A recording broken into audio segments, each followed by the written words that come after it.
საქართველოში 23 საათია. ყოველდღიური აბები ვასიკო ოდიშვილისგან.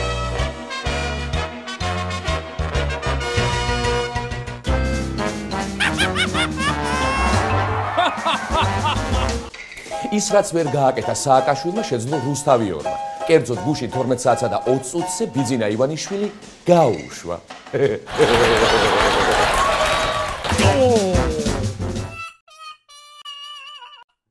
მაღალი უხდოთ არბევს საწყალი ხალხის აქციას. ამ დროს მსოფლიო ბანკი ურეკავს და ეკითხება: მაღალო რა შვებიო? მაღალი კიდევ პასუხობს: შენ რომ ჩვენს რეფორმებზე წიგნი დაწერე, იქ მძიმეები გამოგჩა და ვამატებო.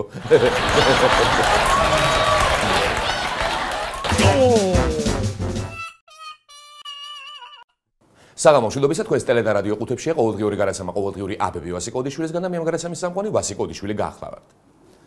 ამერიკაში ვიზიტით მყოფი საქართველოს პრეზიდენტი მსოფლიო ბანკში საქართველოზე გამოცემული წიგნის პრეზენტაციას დაესწრო და როგორც სააგენტო IPN-ი უწყება, სიტყვითაც გამოვიდა. მინდა შემოგთავაზოთ ნაკვესი ჩემი მაღალის გამოსვლიდან. ჩვენ იდეალისტურად გვწამდა, რომ მოქალაქეები დაიწყებდნენ თავიანთი ქვეყნის კანონების პატივისცემას, თუ ქვეყანაც დაიწყებდა მათ პატივისცემას. აბა რა, ჩემო მაღალო, აბა რა, შენ მუდამ იდეალისტი იყავი. მოქალაქეების პატივისცემაზე რომ ლაპარაკობ, არ მავიწყდება, როგორ იდეალისტურად ჩამოვაშორეთ პატივისცემას წინ პატივი და შეუდექით ჩვენს ცემას იდეალისტურად. აბა 7 ნოემბერი და 26 მაისი რა იყო? რა იყო და ხელისუფლების იდეალისტური პატივის ცემა თავისი ხალხის მიმართ. არა, ახლა მთლად პატივის ცემა არა, მაგრამ იდეალისტური ცემა კი ნამდვილად იყო. ხო და სიმართლე უფიქრია ხა ჩემს მაღალს. იმდენი გვცემა ეს პატივი, რომ ჩვენ ხალხსაც შეგვიყვარდა პატივის მცემელი, მაღალი და ახლა ყველა ლენტის გაჭრაზე ენერგიულად გავყვირით მიშაო. ხო, მარტო ამ ფრთიანი ნათქვამით არ შემოფარგლულა ჩემი მაღალი გამოსვლისას. მინდა კიდევ შემოგთავაზოთ ნაკვესი მისი გამოსვლით. ჩვენ გწამდა, რომ კანონი აღარასდროს იქნებოდა აღქმული ზეწოლის იარაღად და ხალხს მოეწონებოდა, გაითავისებდა და დაიცა. მაღალო, აი მეც რომ მასეთ ცემაში მყოლოდა ჩემი მაყურებელი, მეც ვიქნებოდი დარწმუნებული, რომ ყველას მოეწონებოდა ჩემს მიერ გამოწერილი აბები. ისე რო ამბობ, ხა კანონი არ იქნებოდა აღქმული ზეწოლის იარაღად. აბა მე მკითხე. ეხლა დავითვლი კანონების რაოდენობას, რომელიც ზეწოლას ახდენს მოსახლეობაზე. ესე იგი, მოკლედ თითები ნამდვილად არ მეყოფა ეხლა ამ კანონების დასათვლელად. და თან კაცო რო ამბობ, ეხლა ხალხს მოეწონებოდა, გაითავისებდა და დაიცავდაო რა. შენ რა ხალხის ნაწილი არ ხარ მაღალო? შენ რატომ არ გაითავისე და დაიცავი ის კანონი, რომელიც ნათლად კრძალავდა ხელისუფლების უზურპაციას, რომ ადექი და ისე შეცვალე კანონთა კრებული, როგორც შენ გაწყობდა და ახლა შენ მოწონებულ კანონებს შენ ვერ რომ ფეხით თელავ და ჩვენ გვეუბნები, დაიცავით, კარგი კანონია, ეგ სადაური წესია, კაცო. სადაური წესია ეგ ამ. მაგრამ მივხვდი რაშიც არის საქმე. როდის იყო ეხლა მწერალი თავის ნაწარმოებებს კითხულობდა. ანუ როდის იყო კანონმდებელი კანონს იცავდა. ხო და ხომ უნდა ყავდეს ქვეყანაში ერთი ისეთი, ვისაც კანონი სულ კანონმდებლობაზე კიდია, ხო და ყავს ასეთი კაცი. ჩემი თერძი მაღალი კერავს. თერძი მაღალი. იცვამს კანონს და მე უმოწყალოდ ცვეთს მას. არა, ღმერთმანი რაღაც ხდება. იქნებ მე მატყუებს თვალი. ზეცამ აბრმავებს კრიალა თუ რა ხდება, კაცო? ნუ თუ ობამას სიმკაცრემ უკვე შედეგი გამოიღო. ქართული ოცნების პრესსამსახური ბიძინა ივანიშვილის ტელეინტერვიუს ავრცელებს ორწუთიან მიმართვაში ქართული მილიარდერი მიხეილ სააკაშვილის და ბარაკ ობამას შეხვედრას აფასებს. ამერიკის შეერთებული შტატებისა და საქართველოს პრეზიდენტების შეხვედრას ჰქონდა ძალიან დიდი პოზიტიური მნიშვნელობა, რამდენადაც ამერიკის სახელმწიფომ კიდევ ერთხელ აჩვენა მხარდაჭერა ჩვენი ქვეყნისადმი. უსა ხალხო, ხა თქვენს დაინახეთ თუ მარტო მე ვხედავ ამას, ჰა? ბიძინა ჩემი, არც მეტი, არც ნაკლები, კაცო, რუსთავიორის ეთერში. ეხლა მნიშვნელობა არ აქვს რა ილაპარაკა ბიძინა ჩემი, მთავარია სად გავიდა მისი ნალაპარაკები, ხო? არა, რაღაცაშია საქმე. გონი ობამამ ისე ჩახედა მაღალ თვალებში, რომ რუსთავი 2-ის დირექტორმა გოგი გეგეშიძემაც კი იგრძნო, რაც უნდა ეთქვა და შესაბამისად ტელეკომპანია რუსთავი 2-მაც დაიწყო ქმედება. აგერ ბატონო დასავლელებო, ნახეთ როგორი დემოკრატია ჩვენთან. თვით პუტინის პირად აგენტსაც კი შეუძლია ნაციონალურ არხებზე გამოსვლა. კი, ნამდვილად ასე. ობამამ ხნა ეგ ამბავი თორემ მაგრამ ჩემ მაღალს ამას რა მოაფიქრებდა კაც. მაგრამ მე მაინც სხვანაირად მგონია ყველაფერი. ბიძო მგონი რუსთავი 2 იყიდა. ო, რა ეხა ვერ იყიდი და თუ არ მიეყიდებოდნენ. ძავიდა მაღალი და ბიძინა დროც იყელთა. მაგრამ არა კაცო, რუსთავი 2-ისთვის მთავარი მაღალი სიყვარულია და არა მიუკერძოებელი მედია. მე დარწმუნებული ვარ, რუსთავი 2 ხვალ იტყვის ბიძინა ივანიშვილმა თავისი მოსაზრება რუსულ ენაზე დააფიქსირა და აგერ ჩვენ თარგმნეთო. საღამოს თამარ ბაღაშვილი დაითვლის, რამდენჯერ არ ახსენა ბიძომ ოკუპაცია და რამდენჯერ შეეტყო რუსეთუმეობა. პატა იაკობაშვილმა კი ზუსტად შეამჩნია ბიზნეს რამდენი რუსული რუბლი ედო ჯიბეში და ბოლოს დავით კიკალიშვილმა ბიზნესის თვალებში თვით ვალოდია პუტინის მოგის გიზე თვალები დაინა. აჰა, მაგალო. ხომ ხედავ ერთმა შეხედვამ როგორ შეცვალა ყველაფერი და თუ გინდა ახლა პრემიერობა მღარავის შეხვდები კაცო. თორემ ოპოზიციური პარტიები ხშირად გამოჩნდებიან შენს მედიაში და თანდათან მოიძლიერებენ თავს. ისე ჩვენში დარჩეს და ნეტა რამდენად იყიდა ბიზნესამ რუსთავი და ნეტა რამდენი იქნება ხელფასი ჩვენ კოლეგებს. ბარაკ ობამამ მიხეილ სააკაშვილთან შესახვედრად სულ 15 წუთი გამოყო. სტატიას ამ სათაურით საინფორმაციო სააგენტო პრესა GTV ავრცელებს. თავიდან გამიკვირდა ახლა ალბათ რაღაცა შეცდომა არის მეთქი ამ სტატიაში, მაგრამ შემდეგ სტატიას რომ ჩაუყევი ბოლომდე, თეთრი სახლის ინფორმაცია იყო მითითებული, სადაც ნათქვამია რომ განრიგის მიხედვით ბარაკ ობამა ამერიკის სტრატეგიული ქვეყნის პრეზიდენტს სულ 15 წუთს უთმობს. ღამის 2 საათსა და 30 წუთზე კი თეთრი სახლის ვებგვერდზე გამოქვეყნებული განრიგის მიხედვით ბრიფინგი გაიმართა. უსა რას ნიშნავს ახლა ეს? არა, მე გეკითხებით რას ნიშნავს ეს, კაცო?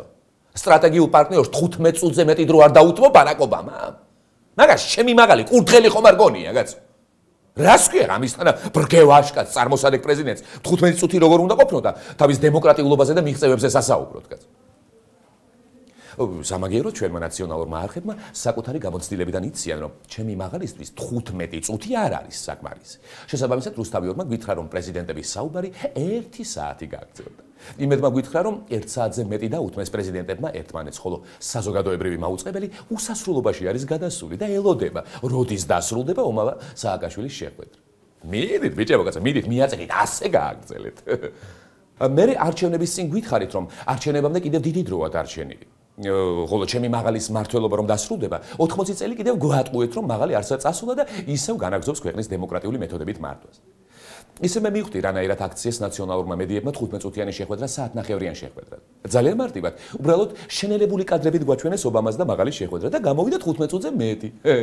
ხო და ეხლა ამის მერე დავწმუნდი რომ მაღალმა ნაციონალური მედიებს მარტო სიტყვის კი არა, სინდის ნამუსის თავისუფლებაც მიანიჭა. აბა რაღაც ახლა აბების ეთერში რეკლამაცინის მიღების დროა. რეკლამაცინი ჩვენს ეთერში. სენსაცია ქართულ ტელესივრცეში.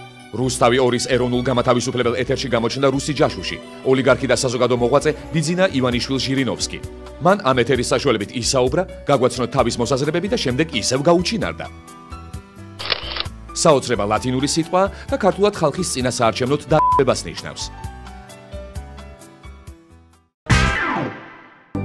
სოფლიოს მსხვილ ბიზნესმენთა და სხვა ფულიანთა საყურადღებოდ საქართველოსა და ამერიკას შორის იწყება მოლაპარაკებები პერსპექტივაში თავისუფალი ვაჭრობის შესახებ. ვისაც რა გაქვთ ახლავე დაავლეთ ხელი და საქართველოში გამოაქანეთ. დააბანდეთ კაპიტალი ჩვენს ქვეყანაში და მოგების ამოსაღებად დაელოდეთ ბეთს ან სოსო თოფურიძეს. ფანტასტიკური სერიალი თავისუფალი ვაჭრობა. დღეიდან ყოველდღე ნაც არხებზე. ჰოი საოცრებავ, ჩვენს რეფორმირებულ და ევროსტანდარტების სასამართლოში ისეთი სარჩელი შევიდა, როგორც დემოკრატიულ და რეფორმირებულ ქვეყნებში არ იწერება ხო? დიახ, სხვაგან არ იწერება, მაგრამ ჩვენთან რომ დაიწერა, ეს ძალიან კარგია. სწორედ ასეთი დეტალები ზენს ჩვენს სამშობლოს ეგზოტიკურ ელფერს და უფრო და უფრო მომხიბლელს ხდის უცხოელი დემოკრატი ტურისტებისთვის. თბილისის 172 სკოლიდან გათავისუფლებული პედაგოგების მოსამზადებელი სასამართლო პროცესი საქალაქო სასამართლოში დღეს გაიმართა. 172 სკოლის მასწავლებლები აცხადებენ, რომ მათთვის სამსახურიდან გათავისუფლების მიზეზი არ აუხსნიათ. ადვოკატ გედევან ფოფხაძის თქმით, მასწავლებლები სამსახურიდან პოლიტიკური ნიშნით დაითხოვეს. თავად პედაგოგთა განცხადებით, მათ არ ქონიათ მკვეთრად გამოხატული პოლიტიკური შეხედულებები. ცოტა ხნით ადრე სანამ გაუშვებდნენ, დირექტორმა აიძულა ისინი რაღაცა სხვადასხვა საშუალებებით, რომ დაეტოვებინათ პროფკავშირები. ვაი. აი ჩვენი მიამიტი პედაგოგები. იფიქრეს, რადგან მკვეთრად გამოხატული პოლიტიკური შეხედულებები არ გვაქვს, სამსახურიდან არავინ გაგვაგდებს. იმას კი ვერ მივხვდენ, რომ ჩვენ უკვე დიდი ხანია ისეთ ქვეყანაში ვცხოვრობ, სადაც დასაქმებული ადამიანისთვის მკვეთრად გამოხატული პოლიტიკური შეხედულებების არ ქონა უკვე მძიმე პოლიტიკური დანაშაული. ძვირფასო პედაგოგები. აბა თქვენი კოლეგები გიჟები ხომ არ გეგონათ? სარკოზის ვიზიტისას ყვითელ ავტობუსში რომ აიჭრენ და დირექტორებს რომ ეძახდნენ, მე მოედანზე ჩ100-ზე უნდა დავდგე თუ ყ-ზეო.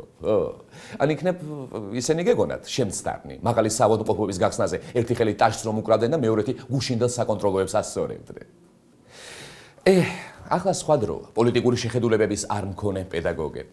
ახლა თუ შენ საყვარელ კლასში დიდხანს დარჩენა გინდა, უნდა შეხვიდე შენს მოსწავლეებთან, ვეფხისტყაოსანი გადაუშალ და უთხრა, რომ თინათინმა ავთანდილი არაბეთიდან ვიღაც მისტიური უცხო მოყმის საძებნელად კი არა. ქართული რეფორმების გასაცნობად გასტყორცნა და თან დააბარა, სანამ მთელ არაბეთს იუსტიციის სახლებით არ მოუხმენ, მანამდე ცუდად არ გამოგვები. დია.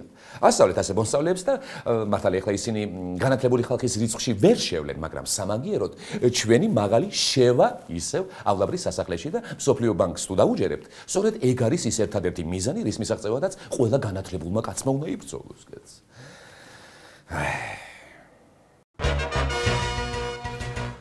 ამერიკა საქართველოს თავისუფალ ვაჭრობასთან დაკავშირებით ვინც დეტალებში ზუსტად ვერ გაერგვა, მათთვის მინდა საქმის პატარა გაშიფრვა მოვაწყო. პრეზიდენტ ობამას ინიციატივა თავისუფალი ვაჭრობის შეთანხმებაზე მუშაობის დაწყების შესახებ არის ძალიან მნიშვნელოვანი ქართული ეკონომიკისთვის. თავისუფალი ვაჭრობის ხელშეკრულებაზე მოლაპარაკების დაწყების პერსპექტივა საქართველოს და ამერიკას შორის რაც უმნიშვნელოვანესი იქნება საქართველოს ეკონომიკური აქტივობისთვის, ეკონომიკური წლისვლისთვის. ესე იგი, რა ხდება ახლა? ჩვენ საქართველოს მოსახლეობა უკვე საკმაოდ განათლებულნი ვართ იმისთვის, რომ ვიცოდეთ, რომ სოფლიო პოლიტიკაში ყველაფერი ერთი სიტყვით და ხელისაქმნებით არ წყდება. ანუ ახლა უნდა დაიწყოს მუშაობა იმ საკითხზე, როდის შედგება ან საერთოდ შედგება თუ არა ამერიკის შეერთებულ შტატებსა და საქართველოს შორის თავისუფალი ვაჭრობა. როგორც პერსპექტივა ახლა ეს ძალიან კარგია. აი დაახლოებით ისეთი.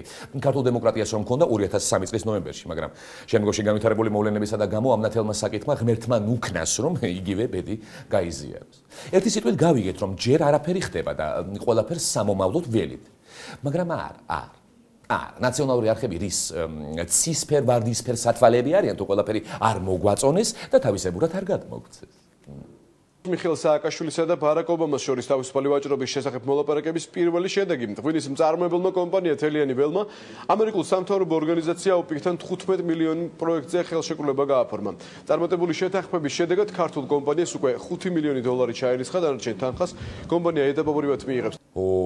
აი ახლა მეც დავიბენი. ოღონდ ცოტათი. ხა მე რისი გამჭრიახი ყმაწვილი ვარ თუ ნაცარხთა უინბაზობები ვერ ამოვხსენი და თქვენთან ერთად ცხვირში არ ამოვადინე. ხო. ესე იგი, ერთ-ერთმა უდიდესმა და უჭკვიანესი მმართველები დაკომპლექტებულმა კომპანია ოპეკმა გაიგო თუ არა ქართული მაღალი ამერიკელ მაღალს შეხვდაო, იმ წუთშივე მოიწვია დირექტორთა საბჭო და მიიღო გადაწყვეტილება, რომ არათუ თავისუფალი ვაჭრობის დაწყებას, არამედ შეხვედრის დამთავრებასაც აღარ დაველოდოთ, მგონი ეს ქვეყანა მართლა სინგაპური, დუბაი და პარიზის ცენტრალური ქუჩები ხდება. აბა ბიჭებო, ემან არავინ დაგვასროს და სასრაფო დავიწყოთ ჩვენი სრული კაპიტალის საქართველოში დაბანდება. ხო და გააშალეს ქართული, ესე იგი, ბიზნესების ბლოკნოტი T100-ზე და ეგრევე თელიანი ველი ეცა თვალში, რომელსაც იმ წამსვე გაუფორმეს კონტრაქტი 15 ბილიონ პროექტზე. უпроსწორედ 15 მილიონიან პროექტზე. რაც შეეხება დანარჩენ კომპანიებს, მათზე ქრონიკას და კურიერს აღარაფერი უთქვამთ, თორემ ბილ გეიტსი გადარეულა თურმე GPI-ის მე-6 კორპუსზე და Microsoft-ის პარტნიორად უღიარებით. ჰოლივუდს დიღმის კინოსტუდია ცენტრალურ ოფისად გაუფორმებია. Coca-Cola-ს წარმოება შეუწყვეტავს და მსხლის ლიმონად ცეროდენას გამოშვება დაუწყია. CNN-ი და Fox-ი კიდევ გაგიჟებულა რუსთავი-ორის და იმედის მუშაობაზე და მომენტალურად დახურულა. აი, ამხელა მსოფლიო ეკონომიკური ძვრები და რებრენდინგი გამოიწვია ობამას ერთმა სიტყვა. დავიწყოთ მუშაობა თავისუფალ ვაჭრობაზეო. ხო. და კიდევ პატარა იმედიც რომ მოეცა ახლა. პატარა იმედი რა, ამ ყველაფერთან დაკავშირებით ალბათ ახლა ჩემს უკან არა ეს ჩაბნელებული, არამედ Eiffel-ის ფონი იქნებოდა თქვენს ტელეეკრანებზე. კი. ახლა აბების ეთერში 5 პოლიტიკური აბი მინდა შემოგთავაზოთ. იცინიან და იცინიან პოლიტიკოსები. მეხუთე ადგილი.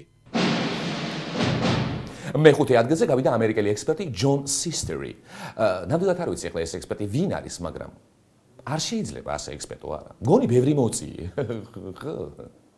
საქართველოს პოსტსაბჭოთა სივრცეში გამოკვეთილი ლიდერია, სადაც წარმატებული რეფორმები ხორციელდება.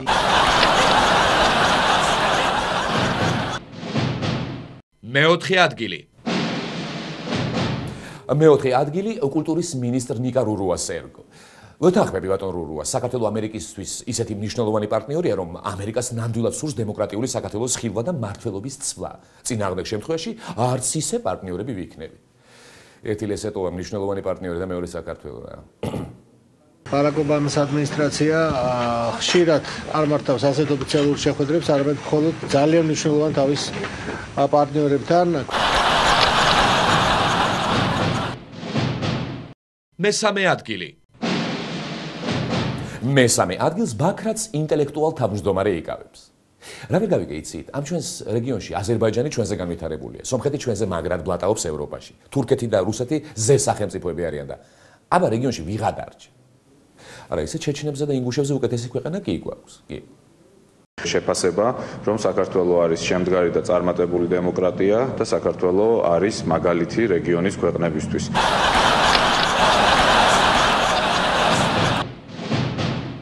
მეორე ადგილი. მეორე ადგილს აკო მინაშვილი იკავებს. გავუკეთებდი კომენტარს ამ ყველაფერს, მაგრამ დავიღალე ხალხო, დავიღალე. ნუ თუ თქვენს ვერ უზნობთ საკუთარ სხეულზე ნამდვილ დემოკრატიას, კაცო. ალბათ ვერა, მაგრამ სკეპტიკოსებს ხომ მაინც დავთხარეთ თვალები. იშ.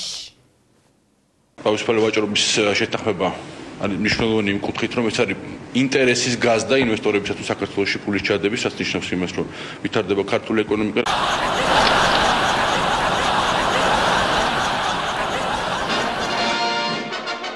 პირველი ადგილი. პირველი ადგილი ვიღაც ლამაზმა გოგონამ დაიკავა. მგონი ეს გოგონა თვარეზე ცხოვრობს. ჯერ ჩვენი სახელმწიფო არ ჩამოგვიყალიბებია და ავღანეთის სახელმწიფოს როგორღაც ჩამოვაყალიბებთ, კაცო. არა და შეხედო მოგეწონება, მაგრამ პირს გააღებს და თემები განხილული იქნა საქართველოს და ავღანეთის ურთიერთობაზე, მიმდინარე პროცესები, საქართველოს როლი აისავის ოპერაციაში და ზოგადად საქართველოს როლი ავღანეთის როგორც სახელმწიფოს ჩამოყალიბების პროცესში.